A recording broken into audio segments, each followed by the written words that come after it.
السلام علیکم جی، میں ہوں آپ کے ساتھ اشفاق اسحاق ستی، اور پروگرام میں آج ویسے تو ہم معیشت کے حوالے سے بھی بات کرتے ہیں. ہم بات کرتے ہیں کہ سیاست میں کیا ہو رہا ہے، کس نے کیا ڈیمانڈز کی ہیں، کس کی جانب سے کیا ڈیڈ لائنز دی گئی ہیں، اور کیا آگے ہمیں سیاسی اور معاشی مستقبل اس ملک کا دکھائی دے رہا ہے. تو وہ تو ساری چیزیں اپنی جگہ ہیں، اس پر ہم ڈسکشن کرتے ہی رہتے ہیں. لیکن ایک چیز بڑی امپورٹنٹ ہے، وہ ہم دیکھتے ہیں کہ جو موجودہ جو سیاسی صورتحال ہے یا جو اس وقت ہماری سیاست میں ہو رہا ہے، اس کا بینیفیشری کون ہے، کس کو یہاں پر حکومت سنبھالنے کا سب سے زیادہ فائدہ پہنچا، کس نے اقتدار میں آنے کے بعد کیا کیا پس پردہ اپنے معاملات سیدھے کیے. اور بظاہر عوام کے سامنے یہ چیزیں نہیں آتی، کیونکہ عوام کو تو یہ بتایا جاتا ہے کہ جی آپ کے لیے تو بڑا درد ہے ہمارے دل میں، آپ کے لیے ہم یہ کر رہے ہیں، ہم عوام کے لیے سب کچھ کرتے ہیں. لیکن اس کے پس پردہ جو حقائق ہوتے ہیں وہ کچھ اور ہوتے ہیں.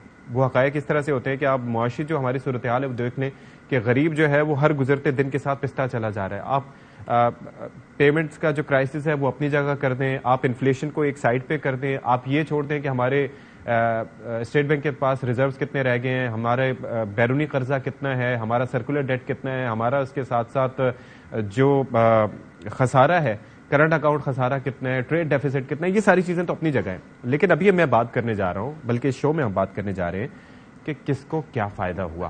آپ اس بات سے اندازہ کیجئے کہ ایک وقت ایسا تھا کہ جب نواز شریف صاحب لندن جا چکے تھے چند ماہ صرف علاج کے لیے، تقریباً 8 ہفتے کے لیے گئے تھے، اور گارنٹر بنے تھے شہباز شریف صاحب. اور اس کے بعد پھر ہم نے وہ بھی چشم تصور نہیں اور نظارہ بھی دیکھا کہ مریم نواز صاحبہ 1 سال تک ٹویٹر پر بالکل خاموش رہی تھیں. تو اس کی بھی کوئی خاص وجہ تھی کہ بہت سے مسائل اس وقت ملک میں تھے، غربت کا بھی سامنا تھا، لیکن ان کی جانب سے کوئی لب کشائی نہیں کی گئی. پھر اس کے بعد وہ پاکستان میں یہاں پر موجود رہیں اور وہ پاکستان سے جانے سے قاصر تھیں.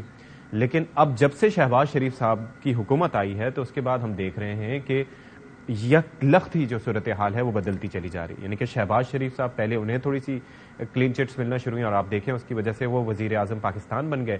پھر اس کے بعد مریم نواز صاحبہ، ان کا پاسپورٹ ان کو مل گیا، پھر وہ ملک سے باہر بھی چلی گئی.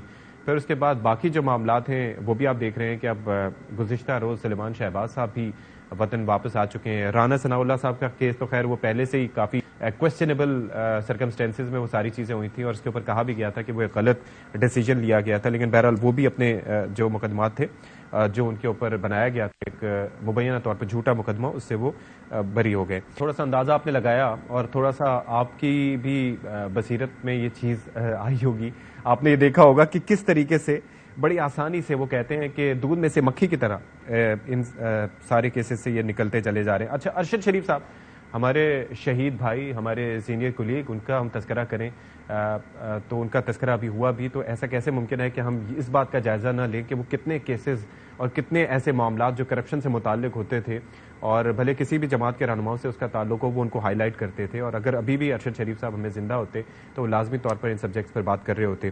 تو اس کا بھی تھوڑا سا آپ کو حوالہ دیتے ہیں کہ کس طریقے سے وہ مقصود چپراسی سے لے کے جو منی لانڈرنگ اور اس طریقے سے اربوں روپے کے کرپشن کے معاملات تھے ان کو اپنے شوز میں ہائی لائٹ کیا کرتے تھے. شریف گروپ کے ہیڈ آفس میں چپراسی کے طور پر کام کرنے والے ملک مقصود احمد کے اکاؤنٹ میں 3 ارب روپے کی ٹرانزیکشنز کی گئیں، اور پھر ملک مقصود صاحب نے زندگی میں پہلی مرتبہ پاسپورٹ بنوایا اور متحدہ عرب امارات فرار ہو گئے. یہ سلیمان شہباز کا چپراسی ہے، کھرب پتی طاقتور اشرافیہ کا ارب پتی چپراسی. جعلی ٹیٹیوں کے ذریعے شہباز شریف اور ان کے خاندان نے 2008 سے 2014 تک 3.1 ارب روپے حاصل کیے. 10 ارب سے زائد کا معاملہ ہے جس کا جواب شہباز شریف اور ان کے خاندان نے دینا ہے. شہباز خاندان کی ان 14 کمپنیوں کے اثاثہ جات کی کل مالیت 37 ارب روپے ظاہر کی گئی. ان 14 کمپنیوں کے ساتھ 401 بینک اکاؤنٹ جڑے ہیں اور ان کا کریڈٹ ٹرن اوور 506 ارب روپیہ ہے. اس تمام گورکھ دھندے کے مائی باپ اور گاڈ فادر شہباز شریف صاحب تھے، کیونکہ یہ تمام رقم گھوم گھام کر بالآخر شہباز شریف کے کاروبار میں اور ان کے خرچوں کے لیے استعمال ہوتی. اچھا جی، یہ آپ نے دیکھ لیا کہ کس طریقے سے یہ سارے معاملات رہے، اور بڑی ایک افسوسناک صورتحال ہے. ہم آپ کو ٹیلی ویژن اسکرینز پر 3 اشخاص کی تصویریں دکھائیں گے. ایک تو ہمارے بھائی ارشد شریف صاحب ہیں جو کہ پورے پاکستان ان کو اچھے طریقے سے جانتا ہے اور کس طریقے سے وہ ایک حق کی راہ پر چلتے ہوئے انہوں نے اپنی جان آفرین کے سپرد کی. اس کے ساتھ ساتھ FIA کے ڈائریکٹر ڈاکٹر رضوان صاحب کی تصویر ہے اور ساتھ میں مقصود چپراسی. آپ اندازہ کیجئے کہ مقصود چپراسی وہ شخصیت ہیں جن کا منی لانڈرنگ کے لیے اکاؤنٹ استعمال کیا گیا اور یہ تینوں اشخاص آج اس دنیا میں نہیں رہے. ڈاکٹر رضوان ابھی زندہ ہوتے تو وہ بھی ظاہر ہے کہ اس معاملات کو انویسٹیگیٹ کرتے لیکن ایک مسٹیریس سرکمسٹینسز میں ان کی بھی جان گئی اور یہ تینوں آج اس دنیا میں نہیں ہیں. لیکن جن لوگوں پر 16 ارب روپے سے زائد کی منی لانڈرنگ کا الزام تھا وہ باعزت طور پر وطن واپس بھی لوٹ رہے ہیں اور پھر ان کے کیسز بھی اس طریقے سے ختم ہوتے جا رہے ہیں. تو بہرحال یہ ایک سمجھنے والوں کے لیے ایک اشارہ ہی کافی ہوتا ہے کہ یہ آخر کس طریقے سے یہ معاملات بڑھتے چلے جا رہے ہیں آگے کو. عمران خان صاحب نے بھی اس پہ اپنے نقطہ نظر بیان کیا ہے کہ کس طریقے سے یہ آگے چیزیں بڑھتی چلی جا رہی ہیں اور کس طریقے سے یہ معاملات جو ہیں ان کو نمٹایا جا رہا ہے, پس پردہ کیسز کو ختم کیا جا رہا ہے. NRO 2 جو کہ اسمبلی کے اندر قانون پاس کر کے جو نیب میں ترمیم کی ہے, اب یہ سب بچ جائیں گے. پہلے مریم بچ گئی, پھر اس کے بعد وہ اسحاق ڈار آیا, وہ ڈرائی کلین ہو گیا. رانا ثناء اللہ کو بھی انہوں نے فیصلہ کیا کہ جی تو بالکل ہی صاف اور شفاف ہو گیا. اور پھر اب سلمان شہباز صاحب لندن سے واپس آ رہے ہیں کیونکہ وہ بھی ڈرائی کلین ہوگا. جو TT کے کیس ہیں, جو انہوں نے فلودہ والا اور وغیرہ کے نام اور پتہ نہیں چینی والا کے نام پہ اربوں روپیہ ان کے نام پہ پاکستان منگوایا, وہ بھی اب سارے کیسز میں ڈرائی کلین ہو جائے گی کیونکہ نیب کا اپنا اوپر آدمی انہوں نے رکھ دیا ہے اور یہی مقصد ان کا آنے کا تھا. ہمارے ساتھ مہمانان جو موجود ہیں تھوڑا سا تجزیاتی قسم کا آج شو کریں گے کیونکہ ویکینڈ ہے تو اس کے اندر یہ آپ تک پہنچانا ضروری ہے کہ ہم کس طریقے سے اس ساری صورتحال کو اسیس کر سکتے ہیں. تو عامر ضیاء صاحب ہمیں جوائن کریں گے, سینئر تجزیہ کار ہیں, کسی تعارف کے محتاج نہیں, کراچی سے ہمیں جوائن کر رہے ہیں. اس کے ساتھ ساتھ بہت شکریہ عامر ضیاء صاحب, آپ نے ہمیں جوائن کیا. آطر کاظمی صاحب کا بھی شکریہ, اسلام آباد سے ہمارے ساتھ موجود ہوں گے. اور اس کے علاوہ تھوڑا سا قانونی پہلوؤں پہ بات کریں گے تو راجہ عامر عباس صاحب ہمیں جوائن کر رہے ہیں, وہ بھی اسلام آباد سے ہی اور نیب سے ان کا تعلق رہا ہے. تو ظاہر ہے کہ بڑے اہم معاملات ہیں جن کے اوپر ہم بات کرنے جا رہے ہیں. تو عامر ضیاء صاحب, اسٹارٹنگ فرام یو سر, یہ جس طریقے سے ہم وہ بات کرتے ہیں نا کسی بھی چیز کا, کسی بھی ایونٹ کا, کوئی بھی معاملہ ہو, اس کا بینیفیشری کون ہوتا ہے, تو ہم اکثر یہ بات کرتے ہیں, بلکہ آپ کے ساتھ مختلف ایشوز پہ ہم بات کرتے ہیں تو ہم یہ کہتے ہیں کہ جی ان کی سیاسی طور پر ان کو نقصان ہوا, عوام کے پاس کس منہ سے جائیں گے کیونکہ ظاہر ہے بڑے سخت فیصلے کرنے پڑ رہے ہیں. لیکن دوسری جانب اگر ہم نظر دوڑائیں تو یہاں پر تو یہ پس پردہ سارے ایک کے بعد ایک کیس نمٹتے جا رہے ہیں اور ایک کے بعد ایک شخصیت کی وطن واپسی ہو رہی ہے. واٹس یور ٹیک آن دس؟ آپ نے میرے خیال میں بڑا اہم موضوع چنا اور یقیناً یہ بنیادی سوال ہے کہ جی بینیفیشری کون ہے, کہ عوام کو فائدہ ہو رہا ہے. یہ تبدیلی جو لائی گئی تھی اس لیے لائی گئی تھی کہ اس کا جو ہے مطلب ہے جو رویا پیٹا جاتا تھا کہ جی عوام کو مہنگائی کے گرداب سے نکالنا ہے, عوام کو جو ہے ریلیف دینی ہے, اس کام کے لیے ہے, ملک کو مضبوط بنانے کے لیے, جمہوریت کی خاطر ہے, جمہور کی خاطر ہے, یا اپنے چھوٹے چھوٹے مفادات کو پورا کرنے کے لیے. ارے جن کو ہم چھوٹا مفاد کہہ رہے ہیں وہ ان کے لیے اسحاق صاحب بہت بڑے مفادات ہیں, بلکہ ان کی سیاست ہم دیکھتے ہیں ہمارے جو بعض خاندان ہے جو موروثی سیاست ہے اس میں ان کی سیاست کا مطمع نظر یہی ہے کہ جن کے کاروباری انٹرسٹ بڑھ رہے ہوں اور اپنی سیاست کو اس ہمیشہ سے استعمال کرتے آئے ہیں اس کو استعمال کرنے کے لیے. آپ نے تو میرے خیال میں ڈیٹیل دے دی, میں دہرانا جو ہے بالکل بیکار سی بات ہوگی کہ جناب اگر سب سے پہلے نیشنل اسمبلی نے کوئی قانون سازی کی, نامکمل نیشنل اسمبلی نے, وہ یہ کی تھی کہ جناب احتساب قوانین کو تبدیل کر دو.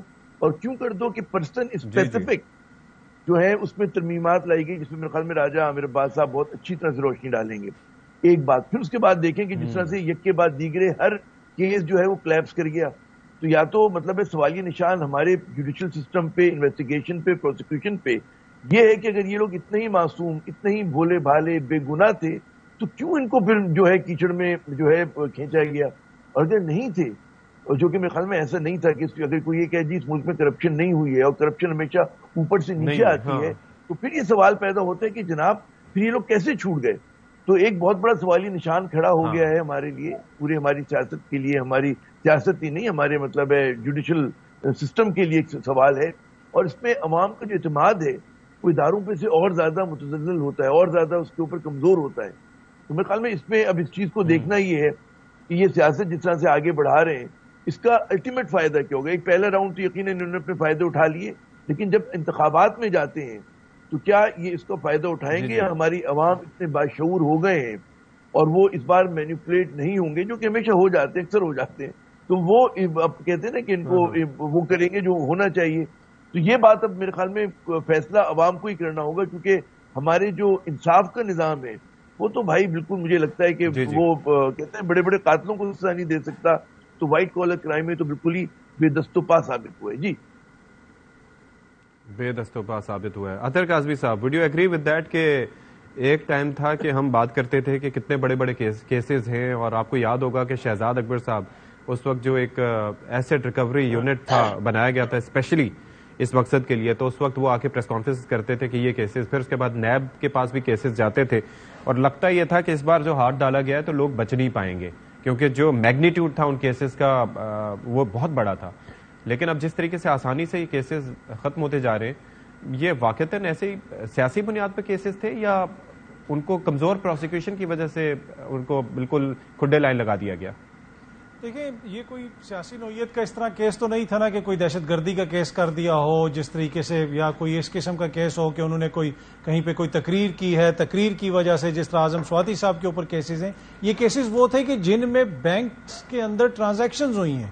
کیا کوئی انکار کر سکتا ہے کہ وہ پیسے آئے؟ کیا کوئی انکار کر سکتا ہے کہ ٹیٹیز باہر سے آئیں، کسی کے اکاؤنٹ میں آئیں، کسی کے چپراسی کے اکاؤنٹ میں آئیں؟ تو وہ کیسز تو سامنے تھے. لیکن ہو رہا یہ ہے گزشتہ 7-8 مہینے کے دوران وہ ہم نے دیکھا، جو جب سے حکومت چینج ہوئی ہے اس کا بنیادی مقصد ہی یہ تھا کہ ان کیسز میں خود کو ریلیف دیا جائے. جس دن وزیر اعظم بنے، ہم نے ابھی ارشد بھائی کا وہ آپ نے کلپ بھی چلایا کہ یہ پاکستان کے وہ وزیر اعظم ہے کہ ایک طرف وہ عدالت میں پیش ہو رہے تھے اور دوسری طرف وہ وزیر اعظم بن رہے تھے. وزیر اعظم بننے سے ایک رات پہلے پروسیکیوٹر کو چینج کر دیا گیا، اور جس طریقے سے پھر ایف آئی اے نے کہا کہ جناب اب ہم مقدمہ آگے لے کے نہیں چل سکتے، تو ریلیف تو دیا گیا، ریلیف پہنچایا گیا ہے. اور باقی جو کیسز ہیں وہ تو وہیں پہ موجود ہیں. اس کے ساتھ ساتھ نیب میں جو کیسز تھے، نیب کے قوانین میں تبدیلی کر دی گئی. جب وہ قانون ہی تبدیل ہو گیا تو آٹومیٹکلی آپ کو ریلیف مل گیا. اور اس کے ساتھ ساتھ اب جو سلمان شہباز صاحب ملک واپس آئے ہیں، ملک میں واپس آنے سے پہلے، حفاظتی ضمانت لینے سے پہلے، وہ پاکستان کے وزیر اعظم کے ساتھ غیر ملکی سرکاری دوروں میں پھرتے رہے. کبھی وہ آپ کو سعودی عرب میں نظر آتے تھے، موجود ہیں اس کی، بالکل، کبھی وہ سعودی عرب میں ہوتے تھے، کبھی وہ آپ کو ترکی میں نظر آتے تھے طیب اردگان کے ساتھ بیٹھے ہوئے. وہ کس آئین اور قانون کے تحت وہ وہاں پہ گئے ہوئے تھے؟ کیا کوئی پوچھے گا سلمان شہباز صاحب سے جب وہ عدالت میں جائیں گے، یا وزیر اعظم صاحب سے کہ جناب آپ تو ملک کے وزیر اعظم کے ساتھ گھوم پھر رہے تھے؟ اور پھر جس طریقے سے ان کا استقبال کیا گیا، ان کے گلے میں ہار ڈالے گئے، کیا یہ آئین اور قانون کو کوئی میسج دیا گیا یا کوئی اخلاقیات کا میسج دیا گیا؟ کیا یہ مناسب تھا کہ اس طرح کی ویڈیو اس وقت جاری کی جاتی؟ ابھی تو ان کی کیسز بھی چل رہے ہیں. پر اینی وے یہ سارے عرصے کے دوران ہم نے دیکھا کہ ایک طرف آپ کو وہ لوگ نظر آ رہے ہیں جن کے اوپر سیاسی نوعیت کے کیسز ہیں، کسی پہ دہشت گردی کا ہے، کسی پہ تقریر کرنے کی وجہ سے، اور دوسری طرف جن کے اوپر مبینہ کرپشن کے کیسز تھے، ان کا جو فیصلہ جس طریقے سے ہو رہا ہے وہ آپ کے بھی سامنے ہے اور پوری قوم کے سامنے ہے. اچھا راجہ صاحب، آپ فرمائیے گا سر کہ یہ ایک وقت تھا کہ ہم آئے روز بات کرتے تھے اور NAB was the next big thing, یعنی کہ جو سیاستدان تھے یا کوئی بھی ایسے لوگ تھے وہ کب کبایا کرتے تھے کہ جی نیب میں نام آ گیا ہے، تو گھبراہٹ کے دورے پڑتے تھے لوگوں کے اوپر کہ ہاں جی یہ ہونے جا رہا ہے. آپ کو لگتا ہے کہ یہ جو سڈن چینج ہے کہ آج کل ہمیں کوئی نام و نشان بھی سننے کو نہیں ملتا کہ نیب کی جانب سے کسی کو طلب کیا گیا ہو یا کسی کو اریسٹ کیا گیا ہو یا کسی سے پوچھ گچھ ہو رہی ہو، کیا اس کا تعلق اس قانون سازی سے ہے جو کہ کی گئی تھی، اس کی وجہ سے بائٹ فورس اس کی ختم ہو گئی نیب کی، یا پھر اس کا صریحاً تعلق حکومت کی تبدیلی سے ہے؟ کیونکہ ویسے تو کہا جاتا ہے کہ آٹونومس ایک ادارہ ہے نیب. دیکھیے اشفاق، آپ نے سوال کیا کہ جی اس کا تعلق کس چیز سے ہے، کہ کیا وہ نیب سے ہے یا نیب کے قوانین میں کی امنڈمنٹ سے ہے. میرا جواب یہ ہے کہ اس کا تعلق ایک خاص سوچ سے ہے، ایک طرز جو گورننس ہے اس سے ہے، اور اس کا تعلق ہے سٹیٹس کو سے پیار کرنے والوں کا اور سٹیٹس کو اپنائے رکھنے کی سوچ سے ہے. اصل میں یہ جو آپ نے اتنی کلپنگز دکھائی اور اتنے کیسز دکھائے اور ارشد شریف مرحوم کے جو آپ نے دکھائے کلپس کے، جی وہ کس انداز میں تمام چیزیں بمائے ثبوت اور ڈاکیومنٹس لے کے آ رہے تھے، جی اس دور میں پراپر ریسرچ. ہیلو جی، تو جی میں سن رہا ہوں آپ کو. جی تو اس دور میں آپ نے دیکھا ہوگا کہ جو حکومت تھی غالباً میں سمجھتا ہوں کہ پہلی دفعہ جو بڑے بڑے مافیاز ہیں ان کو یہ نہیں کہ ان کو سزا دے دی گئی لیکن ان کو بے نقاب کرنا شروع کیا. ان مافیاز کے خلاف کیسز رجسٹر کرنے شروع کیے. ان مافیا کو اس کے قانون کے کٹہرے میں لانے کی کوشش کی گئی. آلدو یہ جو کوششیں تھیں یہ ایسی کوششیں نہیں تھیں کہ جس میں آپ سمجھیں کہ جناب بالکل دوسری طرف تو گیو اپ ہو گیا تھا اور بڑی آسانی سے وہ اس کو کیپچر کر رہے تھے. یہ خان صاحب کی حکومت میں یہ کوششیں شروع ہوئی. مافیاز نے اپنی تائیں کوششیں شروع کی اور ابھی ہم جب خان صاحب کی وہ بات سنتے ہیں کہ جی نیب تو غالباً میرے کنٹرول میں ہی نہیں تھا, کہ جو کہ وہ ادارہ تھا یا وہ ٹولز تھے کہ جس سے ہم نے کرپشن کے ناسور کو نکال کے باہر پھینکنا تھا. واٹ ہیپنڈ الٹیمیٹلی کہ یہ جو جنگ پوری ہوئی اور یہ جو رجیم چینج ہوا, وہ تو ابھی خان صاحب تو ابھی یہ حوالہ دے رہے ہیں کہ نیب تو ان کے کنٹرول میں تھا, جو جانے والے تھے جو جا چکے ہیں اور ان کی مرضی ہوتی تھی کہ کس کو اندر رکھنا ہے کس کو باہر. بالکل تو اب خان صاحب اب یہ کہہ رہے ہیں. ہاں بالکل یہی وجوہات ہیں کہ آلدو ایک طرف سے اتنی کوشش کی جاتی لیکن آگے سے نیب کی پرفارمنس لے دے کے ہم آ کے کہہ دیتے ہیں کہ جی وہ پروسیکیوشن کا قصور ہوتا تھا. تو اشفاق وہ پروسیکیوشن کا قصور نہیں ہوتا تھا, وہ نیب میں بیٹھے ہوئے چیئرمین کا قصور ہوتا تھا کہ وہ کہاں سے انسٹرکشنز لیتا تھا اور کس انداز میں کیسز کو لے کے چلنا ہوتا تھا. اور الٹیمیٹلی ہم نے ایک چیز دیکھی کہ آلدو کہ سزائیں یا اس انداز میں ان کو ابھی تک نہیں ہوا مقدمے میں وہ جو سبسٹنس ہوتا ہے, لیکن ایک چیز عوام کے سامنے ابھر کے آ گئی کہ جناب اس ملک میں جو مافیاز ہیں ان کو بے نقاب کر دیا گیا اور ہر شخص یہ جاننا شروع ہو گیا کہ جی جو اشرافیہ ہے, جو رولنگ ایلیٹ کلاس ہے, وہ کس انداز میں, چاہے اس میں پولیٹیشین ہوں, چاہے اس میں آپ کے بیوروکریٹس ہوں یا ادرز ہوں, تو وہ کس انداز میں لوٹنگ اینڈ پلنڈرنگ کر رہے ہیں. پھر کیا ہوتا ہے کہ جناب اب اس کو جو سٹیج 2 تھی کہ اب ان کو ہم نے کسی انداز میں لے کے چلنا ہے سزا کی طرف, کسی طریقے سے لے کے چلنا ہے کہ جناب ان کو ہم منطقی انجام تک کیسز کو پہنچائے. لیکن وہاں پہ انفارچونیٹلی ایشوز یہ ہوئے کہ ہمارا عدالتی نظام, ہمارا جو نیب کا محکمہ ہے یا ہماری FIA, اس میں جو اسٹرکچرل ایشوز ہیں کہ جس میں اس میں جو لوگ بیٹھے ہوئے ہیں ان کو فلٹر کرنا تھا, اس میں پولیٹیکل اپوائنٹیز کو نکالنا تھا, اس میں ان کے من پسند لوگ جو آ رہے تھے. غالباً عمران خان صاحب نیب کو ری اسٹرکچر بھی نہیں کر سکے اور نیب کو وہ مکمل طرح سے سمجھ بھی نہیں سکتے. ممکنہ طور پہ ان کے ارد گرد بھی کچھ ایسے لوگ یقینی طور پہ تھے اس وقت کہ جن کے اپنے ہم نے بعد میں دیکھا کہ اسکینڈلز آئے, چاہے وہ شوگر میں آئے, چاہے وہ کھاد میں آئے یا دوسرے آئے, چاہے وہ معلم جبا کیس ہو یا کوئی بھی ہو. یہ وہ چیزیں تھی کہ جو الٹیمیٹلی آ جاتی ہیں کہ حکومت چینج ہو جاتی ہے.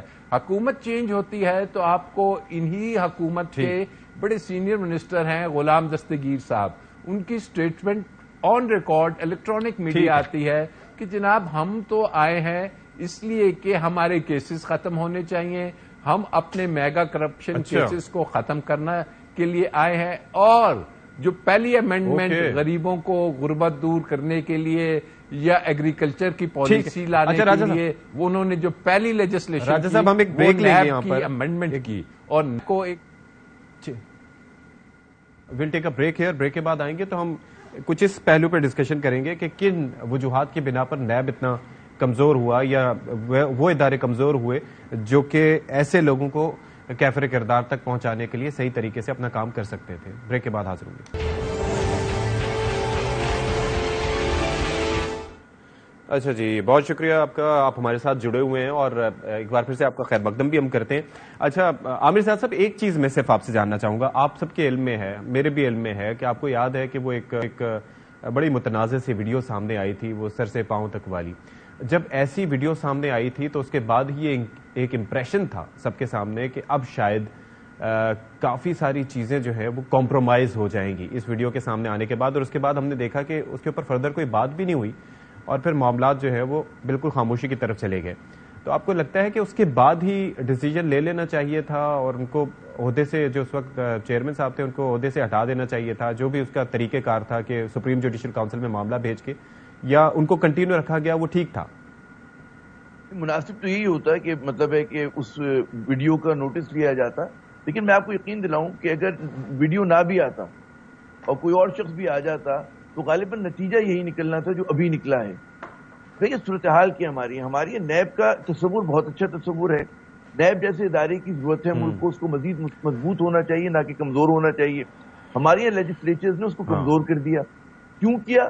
کیونکہ دیکھیں پاکستانیوں کا, میرا اور آپ کا مسئلہ نیب کا نہیں ہے. نیب کا مسئلہ 0.0001% پاکستانیوں کا بھی نہیں ہے. یہ چند خاندانوں کا اور ان کے قریبی حوالیوں کا مسئلہ ہے نیب قوانین. لیکن اس حکمراں اشرافیہ نے سب سے پہلے آتے ہی اگر ترمیم کی تو آپ کو پتہ ہے نیب قوانین میں کہ اس کے بعد کوئی عوام دوست ترمیم تو ہوئی نہیں ہے آئین کے اندر یا قانون کے اندر نا. تو کیوں کی گئی؟ اسی لیے کی گئی کہ ان کو فائدہ اٹھانا تھا. اچھا آپ ایک اور بات یاد رکھیں کہ جب یہ بڑا نیب کا شہرت بھی تھی اور بہت زیادہ, خدا آپ کا بھلا کرے, عمران خان صاحب کے زمانے میں لگتا تھا جیسے آپ فرما رہے تھے اپنے ابتدائی کلمات میں, احتساب ہوگا اور شہرت تو پرسپیکٹو کی بات ہے نا, ہے نا, وہ پرسپیکٹو کی. لیکن آپ یاد رکھیں جو وکلا اچھی بات کریں گے, اور ہمیں بھی انہوں نے بتایا کہ جب آپ ایسا کریں گے کہ جی آپ کو درجنوں نہیں سینکڑوں میں آپ کہیں جی ہمارے گواہ ہوں گے, اور ہماری جو مطلب کیس کی فائل ہوگی وہ اتنی ضخیم ہوگی, 1000 پیجز کی, 2000 کی, 6000 کی, پتہ نہیں کتنے ہزار پیجز کی.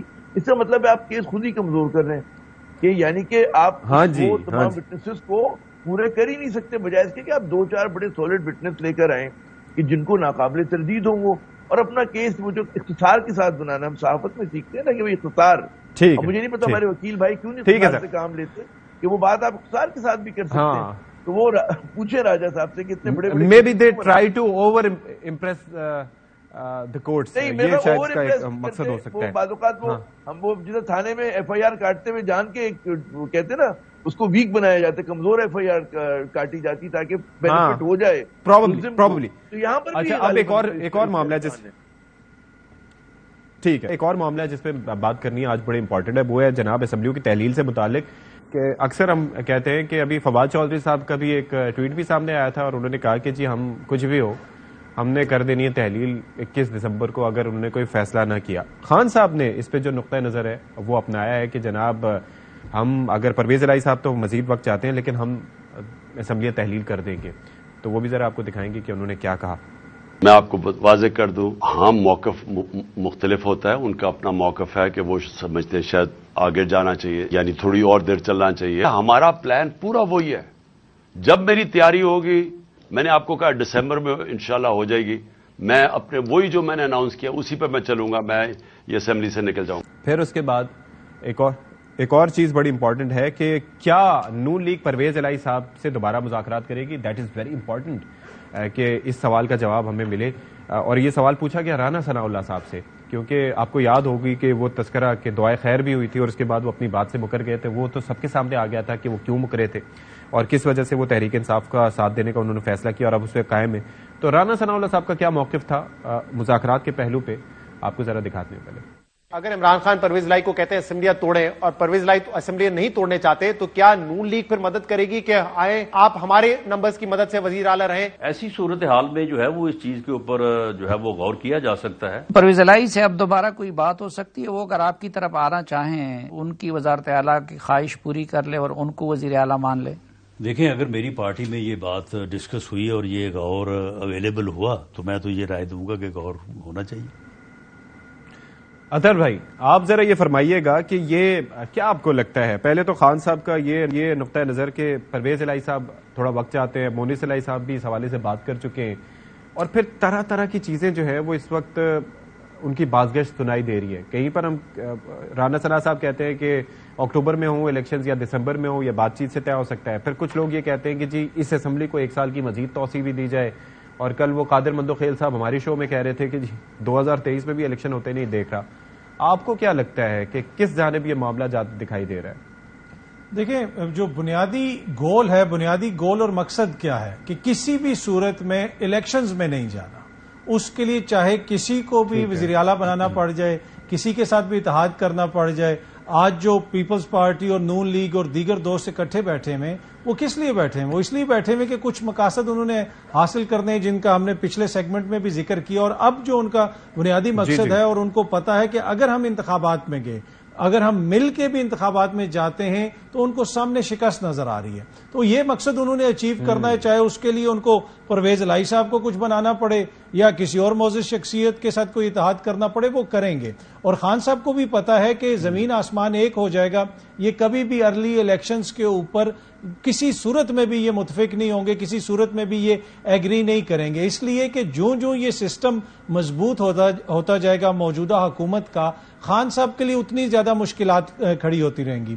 یہ خان صاحب کو نااہل بھی کریں گے، دیگر مقدمات بھی بنائیں گے. اور خان صاحب کو اس چیز کا ادراک ہے کہ اس وقت اگر مجھے کوئی ریلیف مل سکتا ہے تو وہ صرف اور صرف جمہور سے مل سکتا ہے، انتخابات کی شکل میں مل سکتا ہے. اور اسی وجہ سے وہ اس کے اوپر بضد ہیں کہ ہم نے انتخابات میں جانا ہے. اور دوسری ایک جو اکانومی کی صورتحال ہو گئی ہے، ملک کے اندر جو صورتحال ہے، وہ بھی ایک بہت بڑا فیکٹر ہے. تو میرے خیال میں یہ تو کوشش پوری کرے گی حکومت کہ کسی بھی صورت میں ہمیں انتخابات میں نہ جانا پڑے. اور چاہے پھر وہ پرویز الہی صاحب کو بنائیں یا اختر لاوا کو بنائیں یا کس کو بھی بنائیں، انہوں نے جو ہے وہ انتخابات میں نہیں جانا. اچھا راجہ صاحب، آپ فرمائیے گا سر کہ یہ جو نااہلی والا معاملہ ہے خان صاحب کی، آپ کو لگتا ہے کہ that is on the cards, یہ پاسبل ہو سکتا ہے جس طریقے سے these parties are pushing for it, کہ یہ بھی ایک امکان ہے؟ دیکھیے آن دا کارڈز تو مجھے تو اس سے سیریس چیزیں نظر آئی ماضی میں. خان صاحب کو ایون اسیسینیٹ کرنے کی کوشش کی گئی. جی تو نااہلی تو اس کے بعد کا سٹیپ ہے، اور نااہلی کی طرف ہم دیکھ رہے ہیں کہ کبھی آپ کا الیکشن کمیشن آف پاکستان ایک فیصلہ دیتا ہے جسے کوئی اختیار ہی نہیں ہوتا، اور وہ پی ٹی آئی کی جو ان سی ہے فورن فنڈنگ کا کیس کا ڈیسیژن ہوتا ہے. آلدو ہائی کورٹ اس کو کتنی دفعہ کہہ چکی کہ آپ نے دیگر دو جماعتوں کا بھی فورن فنڈنگ کا کیس کا ان کا بھی کرنا ہے، لیکن وہ آپ کو دور دور تک کہیں نظر نہیں آئے گا. اور اصل ایشو یہی ہے کہ جناب اب ان کی جو بات ہے کہ جی ارلی الیکشنز کی یا پرویز الہی صاحب کا ڈائریکشن لینے کی، اب یہ تمام چیزیں نظر آئیں گی کہ جناب آیا کہ جناب پھر سے وہی جو کہ ڈرائنگ روم کی سیاست ہے وہ اس وقت اپنی زور پکڑتی ہے، یا اس وقت پھر یہ ہوگا کہ نہیں کانسپریسیز کو چھوڑیے، یہ ڈرائنگ روم اور بند دروازوں کی سیاست کو چھوڑیے. اس سے اس ملک کی نہ اکانومی میں بہتری آئے گی، اس سے نہ اس ملک کی جو پولیٹیکل انسٹیبلٹی ہے نہ وہ ختم ہوگی، نہ عوام کو کوئی ریلیف ملے گا. اور جو سین مائنڈز ہیں اگر وہ آ کے اس چیز کو ریئلائز کرتے ہیں کہ اس ملک کی ریڑھ کی ہڈی جو اکانومی ہے اس کو بہتر کرنے کے لیے ایک سٹیبل گورنمنٹ کی اشد ضرورت ہے کہ نہ صرف پاکستان میں ملک بھی، تو اس کے لیے جو ایک واحد راستہ ہے وہ الیکشن ہی ہے. جنرل پبلک کے پاس فیئر اینڈ فری الیکشنز ہی ہوں گے. تو اب پھر وہی جنگ ہو رہی ہے. ادروائز وہ سخت ڈیسیجنز جو ہیں وہ لینا بہت مشکل ہو جائیں گے. اگر یہ کہ فری اینڈ فیئر الیکشن تھے تو ظاہر ہے کہ جنہوں نے ابھی اس سیٹ اپ کو کنٹینیو کرنا ہے تو وہ سخت فیصلے لے کے عوام کے پاس کس طرح سے جائیں گے. تو that equation is very tricky. ایک بریک لیتے ہیں، بریک کے بعد حاضر ہوں گے.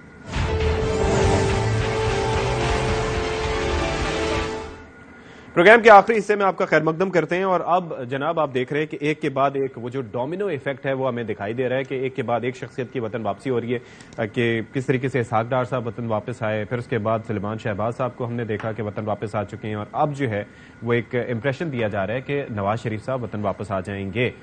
تو کیا واقعتاً ایسا ہوگا؟ اس سے متعلق خواجہ آصف صاحب کیا کہتے ہیں، آپ کو ذرا پہلے وہ دکھاتے ہیں. آنے والے دنوں میں ہم اس بات کی تیاری جو ہے، ایک تو نمبر 1 پہ قائد محترم کی واپسی، میاں نواز شریف کی واپسی، اس کے لیے ہم تیار ہوں، اور ساتھ ساتھ وقت پہ انشاءاللہ تعالی جو الیکشن ہوں گے اس کے لیے بھی ہماری تیاری جو ہے، ہماری تنظیمیں جو ہے متحرک ہوں. جی تو عامر زیاد صاحب، آپ کو لگ رہا ہے کہ اب ان کے لیے لیول پلینگ فیلڈ ہو گئی ہے؟ وہ جو جن سازگار حالات کا وہ تذکرہ کرتے تھے تو وہ اب ہو چکے ہیں کہ میاں صاحب واپس آ جائیں گے؟ دیکھیے میاں صاحب کے عرصے سے ایک ہی مطالبہ تھا کہ جی لیول پلینگ فیلڈ. اچھا لیول پلینگ فیلڈ سے جو ان کی مراد ہے وہ یہ نہیں ہے کہ واقعی ایک بالکل فیئر ہو، بلکہ لاپ سائیڈڈ ہو، ان کے حق میں جھکی ہوئی ہو وہ فیلڈ. جیسے ماضی میں ان کے بارے میں ہوا کرتا تھا جب ضیاء الحق صاحب کا دور ہوا کرتا تھا اس کے بعد IGI بننے کا دور ہوا کرتا تھا. تو ہمیشہ انہوں نے جب بھی مقابلہ کیا ہے بڑا, کیونکہ ایک کہتے ہیں نا اسٹیبلشمنٹ کے ساتھ مل کے انہوں نے سیاست میں مطلب آئے بھی ہیں, پروان بھی چڑھی ہے ان کے, اور انہوں نے فائدے بھی اٹھائے. تو ان کا مقصد یہی ہوتا ہے کہ ان کے حق میں ہو. اچھا میں سمجھتا ہوں کہ یہ اس وقت تک نہیں. اچھا المیہ یہ ہے کہ ہر کسی کا مقصد یہی ہوتا ہے کہ ان کے حق میں چیزیں ہوں. اٹس ناٹ جسٹ اباؤٹ ہم, ایوری بڈی وانٹس دیٹ. نہیں وہ بالکل آپ درست کہہ رہے ہیں, لیکن دو چیزیں ہوتی ہیں. ایک ہوتا ہے کہ رول آف لا کے ساتھ, اور ایک ہوتا ہے کہ جی آپ لا کو ٹویسٹ کر کے اس کو توڑ موڑ کے اپنے حق کے اندر استعمال کر لیں. تو یہ بالکل الگ الگ چیزیں. ایک ہوتا ہے بالکل فیئر ہو رہا ہے کہ جی ٹھیک ہے, سب کے لیے لیول پلینگ فیلڈ ہے, سب کے لیے قانون ہے, برابر ہے, اس کا اطلاق برابر ہوگا. اگر میں نے کوئی گناہ کیا ہے, میں نے کوئی جرم کیا ہے, مجھے اس کی سزا ملے گی. مگر یہ نہیں ہوگا کہ جناب میرے جرم کو جو ہے اگر کسی نے کیا ہو تو اس کو معافی مل جائے.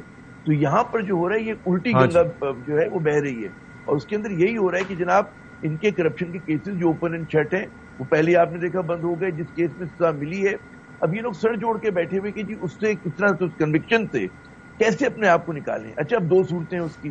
ایک صورت وہ کہتے ہیں کہ جی سپریم کورٹ خود جو ہے وہاں پہ جائیں اور وہاں سے ریلیف لیں, لیکن وہاں پر یہی سپریم کورٹ تھی, بے شک چہرے بدل گئے, کہ اسی سپریم کورٹ نے ان کو سیسلین مافیا کہا تھا. اور سپریم کورٹ کوئی بھی ایسے اقدام مطلب ایک قیدی کو ٹھیک ہے انہوں نے ریلیف تو دیا ہے کہ ملک سے باہر چلے گئے, لیکن اپنے آپ کو انڈرمائن کر رہی ہوگی اگر وہ کرے گی. اگر ایک دم اپنے ان کو بے گناہ ثابت کر دیتی ہے, ایک دم ان کی سزا معاف ہو جاتی, تو اس کا مطلب ہے کہ آپ کا جو انسٹیٹیوشن ہے وہ محاکم بدہن جو ہے وہ کویسچنیبل ہے. ظاہر ہے کافی چیزوں کو دیکھنا ہوگا. ایک سوال یہ ہے. دوسرا یہ ہوگا کہ جی آپ کوئی آئینی ترمیم کریں, آئینی ترمیم کے لیے نہ قومی اسمبلی مکمل ہے نہ 2/3 میجورٹی ہے, تو راستہ آسان نہیں ہے. نواز شریف صاحب یہ شیورٹی چاہیں گے کہ وہ جیل میں نہ جائیں, وہ جیل میں نہ جائیں, اور یہ تو پہلے سے طے تھا, یہ تو پہلے سے طے تھا کہ وہ یہی چاہیں گے. عمران خان باؤنس بیک کریں گے تو وہ میرے خیال میں 10 مرتبہ سوچیں گے, کیونکہ اس عمر میں جیل جانا. راجہ صاحب آپ یہ فرمائیے گا, راجہ صاحب ویری کوئکلی سر یہ بتائیے گا کہ یہ جو کیسز کا معاملہ ہے آپ کو لگتا ہے کہ ان کے لیے لیول پلینگ فیلڈ ہو چکی ہے؟ اور عامر صاحب نے بڑا ایک ویلڈ پوائنٹ اٹھایا ہے کہ پھر سپریم کورٹ ہی اس معاملے میں ظاہر ہے کہ اس کو دیکھنا ہوگا کہ کیا پہلے جن کو سیسیلین مافیا قرار دیا گیا تھا, سزا دی گئی تھی, تو اب ان کو سزا کیسے ختم کی جائے؟ کیا لگتا ہے آپ کو؟ دیکھیے جہاں تک یہ امینڈمنٹس آ گئی ہیں, اور ابھی یہ آلدو کہ سپریم کورٹ آف پاکستان میں یہ چیلنج ہوئی ہیں اور وہاں پہ سب جوڈس ہیں, اور اگر وہاں سے فیصلہ آ جاتا ہے کہ یہ امینڈمنٹس جو ان سی ہوئی ہیں یہ پرسن سپیسیفک ہے, یہ جو اسمبلی ہے جس نے یہ امینڈمنٹس کی ہیں اس کے بینیفیشری تو یہ تمام کے تمام اراکین ہیں, میجورٹی آف دیم, پھر تو آپ کو سچویشن تھوڑی سی ڈفرنٹ نظر آئے گی کہ جناب کیونکہ یہ امینڈمنٹ اٹھا کے سپریم کورٹ نے نل اینڈ وائڈ کر دیا ہے, الٹرا وائرس کر دی ہے, پھر غالباً ان کے آنے میں آپ کو ڈیلے بھی نظر آئے گا. پھر وہ بڑے سوچ سمجھ کے اگر ایسا ہوا تو, اگر ایسا ہوا ادروائز میں سمجھتا ہوں ایک چھوٹی سی امینڈمنٹ اور بھی کر لی دینی چاہیے کہ جناب جو بھی باہر سے ایبسکونڈر آتا ہے یا جس کے وارنٹس ہوتے ہیں تو لا میں ہو کہ جناب اس کے لیے ایک ریڈ کارپٹ ویلکم کا بھی اس میں ہو کہ جناب اس قانون کے تحت اس کو ریڈ کارپٹ ویلکم دیا جائے گا پاکستان میں, اور اس کے بعد آپ کا نمبر جو ہے رول آف لا کا وہ 138 سے انشاءاللہ 141-42 تک چلا جائے گا, اور بھلے سے وہ جائے تو لیول پلینگ فیلڈ. ہاں ایک اور بات لیول پلینگ فیلڈ میں ہے کہ جناب ڈیمانڈ تو یہ ہے کہ جی مجھے نااہل کر کے نکالا گیا تو اب نااہل کر کے دوسری سائڈ کو بھی نکالا جائے, اور جہاں تک رہ گئی بات کہ جی یہ جو لائف ٹائم ان کی نااہلی ہے اس کو ختم کرنے کے لیے سپریم کورٹ میں 5 رکنی ججمنٹ آ چکی ہے, یا تو سپریم کورٹ ایک لارجر بینچ بنائے گی, اپنا فیصلہ ریورس کرے گی, ادروائز عامر ضیاء نے جیسے کہا آئین میں امینڈمنٹ کرنے کے تو فگرز ہی نہیں ہیں, تو لگتا ہے ایسی ہے. اطہر کاظمی صاحب سے اس پہ موقف لے لیتے ہیں. اطہر کاظمی صاحب آپ کو کیا لگتا ہے کیا ہونے جا رہا ہے؟ لیول پلینگ فیلڈ ہو گئی ہے یا پھر بڑا مشکل ہو جائے گی ان کے لیے آنے پہ؟ دیکھیں اس وقت تو آپ دیکھ لیں ساری جماعتیں ایک طرف ہیں, خان صاحب ایک طرف ہیں, نیب کے قوانین وغیرہ میں جس طرح تبدیلیاں کی گئیں اس کے بعد جس طرح ریلیف ملا, اب لیول پلینگ فیلڈ سے ان کی کیا مراد ہے؟ لیول پلینگ فیلڈ تو یہی ہے نا کہ صاف اور شفاف الیکشنز کروائے جائیں, تو وہ تو دینے کے لیے سب تیار ہیں پر وہ اس کے اوپر راضی نہیں ہیں. بنیادی مقصد یہ ہے کہ خان صاحب کو کسی طریقے سے ہٹایا جائے. گزشتہ 7-8 ماہ کے دوران ہم نے